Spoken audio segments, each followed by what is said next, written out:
আজকের এই পশ্চিম গজারিপাড়া নূরে মদিনা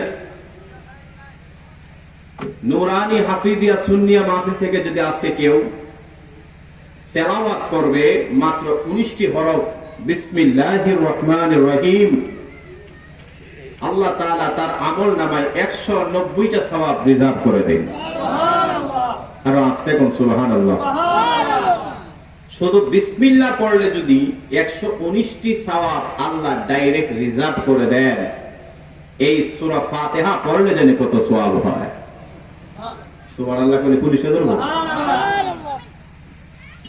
মুসলমান, আমি আলোচনার শুরুতে আমাকে একটা সাবজেক্ট দেওয়া হয়েছে, আমি আমার বিষয়ের উপর আলোচনা করব। তবে আপনাদেরকে ওয়াজ বোঝানোর ক্ষেত্রে এতটুকু